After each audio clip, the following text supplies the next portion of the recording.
Mike here, glad you could join me. And today I have two special guests. I have David Waverly, formerly NASA employee, and as most of you know, Cindy Holland, also formerly NASA employee. And we're going to talk about, are there satellites? And if there are, what type of satellites? David's going to talk just a little bit about the South Pole because he was stationed there.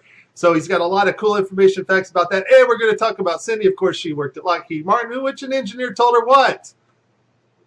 That the Earth is flat. The Earth is flat, straight from an engineer at Lockheed Martin. Now, if anybody knows if the Earth's flat, Lockheed would know. So, David, let's hear, what did you do for NASA? And tell us about your experiences. I know you work for Goddard Space Center. Tell us about your experiences at the South Pole. Yeah. Okay, so I actually wasn't at the South Pole because there isn't a South Pole. Oh, but, whoa. Is there something to walk on down there? I mean...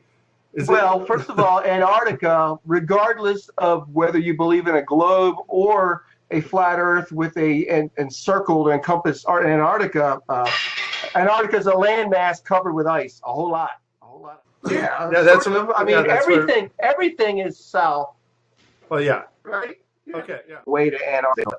So, I was in McMurdo to put a data ingest system. Now, this was in my career at NASA when I believed we lived on the globe Earth. I bought all the science of space, the vast universe, and billions of stars.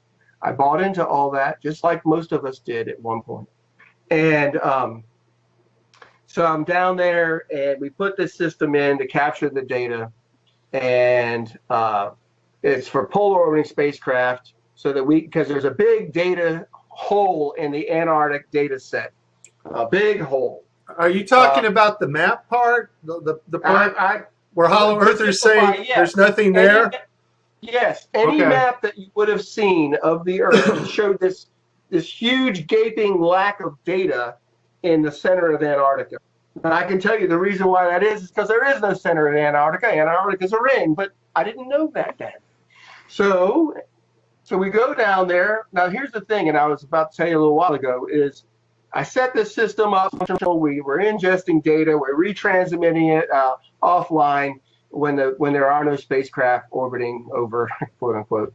And about 10 years later, I'm watching a YouTube video, and I'm looking at images on Google Earth of Antarctica. And there's a big gaping hole in the data set for Antarctica on Google Earth. And I'm like, now you got to understand, I personally went there to correct that. So I was kind of like a little weirded out. Like, why in the heck is there no data for this large area of Antarctica when I went down there to correct that? And this is here 10, 12 years later. So I called my old boss and said, hey, Mike, what's the deal? How come we don't have any data, any imagery over the center portion of Antarctica? Make any sense? You think after 10 years they'd have some data, right? Dude, 12 years. 12 years, okay. Yeah, and we spent $500,000, which isn't a lot of money by NASA standards, but on this project to go down there, I didn't even want to go, to be honest. I was newly married to my wife. I didn't want to leave her for 5 minutes. You know what I'm talking about. so anyway, so I go down. I was lamenting the whole time, you guys. Anyway, so I call Mike and I say, what's the deal with this? And he says, well, Dave, they opted out. They didn't want our data. They got a pipe. They got a fiber optic network from McMurdo to Svalbard. Now you got to understand, Svalbard is almost the total other side of the world. Okay, it's one of the most north places on the quote unquote planet. Okay. Now is this an undersea pipe from McMurdo that far? Yes. Fiber optic pipes under the ocean from McMurdo Station all the way to Svalbard. Now you can, even on a flat Earth map, it's freaking far, okay? So wait a minute. Supposedly we have satellites. We have all this great space technology. Yes. Why the heck do we need a fiber optic pipe from listen, McMurdo? that's what I'm getting at. So he's telling me this, and this is what he's telling. And I'm going, now I don't even think I believe that I knew about flat Earth yet then. This is what was leading up to my going, holy crap. we're deceived. So I'm like, I'm on the phone with him, and he's retired at this point from NASA. I'm like, well, that doesn't make any sense. Why the hell? He said, well, they opted out to send the data to Svalbard. That's the Norwegians, okay? And that they would process the data and sell it back to us. What? I'm just saying. So I'm like, okay, this doesn't make any sense at all. Doesn't, Now remember, how many guys can you talk to that said, hey, I personally went down there and put it in a data retrieval system for polar orbiting spacecraft in Antarctica? You hear that every day, right? Yes, I know that. Yes. So it's important that everybody understand that you were there to map what's essentially still not there and still not mapped today. That's right. To fill out an area of data, a huge area that was not there. And so, and it's still not, see, here's the thing. He says, well, yeah, they pipe it over the fiber optic network to Svalbard, and then they sell it back to us. Well, it's still a big gaping hole in the data. Hello? So 2017, we have yet to map a portion of one of our continents if the Earth is a globe, correct? And we supposedly, quote unquote, have continuously polar orbiting spacecraft. Guys, listen. There's a whole series of spacecraft that I worked on also, called EOS, Earth Observation Systems. And it was like 5 different spacecraft, and they each looked at different spectrum. One was for atmospheric qualities, another was Terra, anyway. They are all polar orbiters because the whole idea is that the Earth is spinning and these daggone satellites go around and they get a different swath of the world as the Earth spins underneath it. Right, strip data. Again, I'm speaking. Huh? That's called strip data, right? Yeah. And so, okay, and from a global perspective, that makes sense, right? Okay, so how come there's no data still from the southern part of it? The fact that there's a big gaping hole in the data still.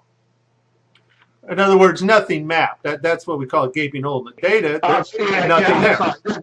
There's a map of Antarctica on a globe Earth. I used to have a globe in here for joke purposes. On a globe Earth, anybody that looks at it, you show Antarctica. When you look, go to Google Earth, and if you zoom in, you'll notice that the lines from data scans, they converge at the middle and they become nothing. It's just white. There's no data. It's kind of filled in, kind of like the guy who made the Earth image, right? It's Photoshop. It has to be. All right, awesome. Now, David, you, Cindy, and I, we were talking about actual, what we would call real satellites, not ones orbiting a ball, of course, but real satellites that actually resonate probably on a frequency perfectly in our magnetic field. They have found technologies, and Cindy, you've heard of the TR3. The funny triangle-shaped spacecraft they got. We have aircraft that actually can hover almost indefinitely in tune with our magnetic field. That's what I'm understanding. Cindy, you mentioned a project that you cannot talk about, of course, and we'll respect that. But they are, in most part, what are really satellites, correct? What can you tell us about this, Cindy? Well, I have not researched that particular aircraft myself, but I can tell you that the research that I've done shows us that the satellites that they claim are orbiting Earth are not orbiting Earth. There are not flying around the ball, kept in check by gravity by constantly falling and missing the curve, right? Correct. Okay. That are never seen in any photos, by the way. That's a crazy concept too, that you're spinning around a ball, constantly falling and missing it because you're going 17. It's a sci-fi movie. Yeah, that's science fiction. Want to create a sci-fi movie? It's a really good topic, but in reality, yes, they're building satellites because I have friends who work for these companies who build them. Yes, sir. There are people who build these and work on these programs, and that's not fake. What's fake is that they're being sent into orbit. That's the part that's fake, and so that's the part that we're researching. We're looking into these anomalies because we know that outer space is not factual. It's created. It's not. It's a sci-fi movie. It's not something that's able to be. You can't go there. Yes. It's We just not a can't place get to you the can go. moon.